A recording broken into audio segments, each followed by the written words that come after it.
Yeah. Good evening. You already know who it is. And I already know I'm not. But for the fans that don't know Nate Campbell and they don't keep up with Nate Campbell or any other boxing fans, for the newer fans, let's talk about from when you started. You know, how old were you when you first started boxing? Okay. That's the quagmire. I was 5. I was actually 5 when I was introduced to the game, sport of boxing. Uncle Frank came in. I had never met him. He came home from prison. I was like 5 years old.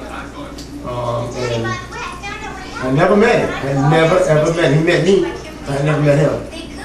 And he watched me doing what we call slap boxing. Me and my cousin out front doing all slap boxing things. Well, you got some long arms. I'm like, huh? And when you think about it, I was always all arms and legs. I never was a tall kid, but I was all arms and legs. He said, you ever seen Ali? I said, yeah. He said, you got long arms. Your arms gonna be long like yours when you get big. I said, oh. He said, I'm gonna show you how to use them. He showed me the basic 1, 2. He showed me the southpaw. Right hand forward, left hand back. And I was that way till I was 25 years old, 24 years old. I fought southpaw.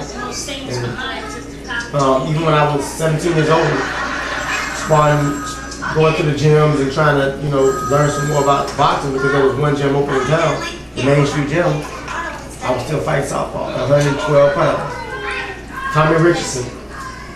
Tommy Two Cook Richardson was cruiserweight in the gym. He was IBF, getting ready to fight for the IBF. And I told him one day, I'm gonna be better than you. I see him in the gym right now when I go to the gym over here on Main Street. He's like, you actually did what you said you were gonna do. And it shocked me that he actually remembered it. It stuck with him as long as it stuck with me. I mean, so where I came from is a kid that had long arms, big hands for a size. I wasn't one of those guys that's like my tutelage hasn't been the greatest boxing trainers in the world all my life. I kind of fell in there. I really felt guilty. And you turned pro when? About 28 years old? I was 27 years old. 27 years old. I was 28. I turned pro in 2001. In 2000. I turned pro in 2000. February 2nd. In Tallahassee, Florida, at the Moon. I was 27 years, 11 months old, almost. And turned pro as a welterweight. Because he got in his 40s, it was like 5 and 14. But I couldn't get a fight with anyone else. I mean, I was considered a punching amateur, so that kind of follows you. That follows you, especially in the South, because everybody knows that you've been knocking guys out in the amateurs. And head going where I was knocking guys out fluid. But when you hit a guy with an 8-ounce glove, what's going to happen?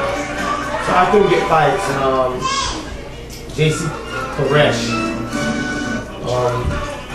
gave me my first fight on his card. Tried to sign me, but I didn't feel satisfied. I just couldn't see myself signing with him. French guy from overseas, does shows in America. And I just didn't feel like it was something that I wanted to do. The other guy that was working with me, Frank Jimenez, who was my trainer at the time. And so I didn't sign with him. So things started slow for me. I had two fights, and then I sat for a while. And I hooked up with Jim Alter. That's history. He put me in with John Trigg, who was John Trigg. He's from Georgia, John Trigg. I was 3-0. I was 2-0 actually. With 2 knockouts. Put me in with John Trigg in a 6-rounder. Very good. Never stopped fighting. Fought 5 times the first year, 11 times the next year. By the time you saw me, I was in Savannah fighting regular. Yes, exactly. From there to here, I mean, I stumbled, I fell, I got up, kept fighting. Boxing life in boxing for me has been, it's a labor of love, and it has been something that's taught me more than it's given me as monetary value. It's taught me more about me. I know more about myself as a man than I knew about myself before I started boxing. It's just been a great experience. So what inspires you to box? What is the most inspirational thing that teaches you to box or makes you box? It's the foil that can Not the money. handle Money doesn't get started like that. I like having it. I like having a nice house, a nice possession. But now what inspires me more than anything is to prove all those naysayers wrong. As long as they keep doubting me and keep saying these guys are beating me, I'm gonna be here for a while. And even once they start believing, just means that I want to do it. I just believe I'm better than all these guys out there in my way. I want a chance to prove it. It's not that I think that they're nothing. I just think I'm better. I think that I bring something to the table that they can't prepare for. And being as such, I'm willing to put mine out there. And I don't have a promoter that I'll ever let tell me, no, you shouldn't take that fight because for this reason or that reason. I believe in testing myself, pushing myself. I'm inspired to keep fighting, because I love boxing. I love this sport. It's something. This game. Boxing, a lot of guys have a misconception.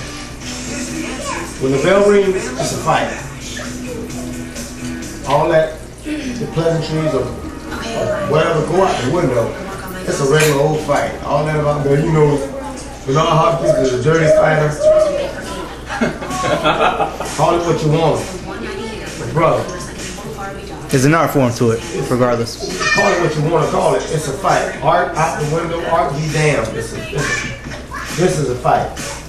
And I ain't never been in a fight in my life where the guy was like knock you down and be like, oh, you okay? I told all my kids, if you hit somebody and they fall around, kick them.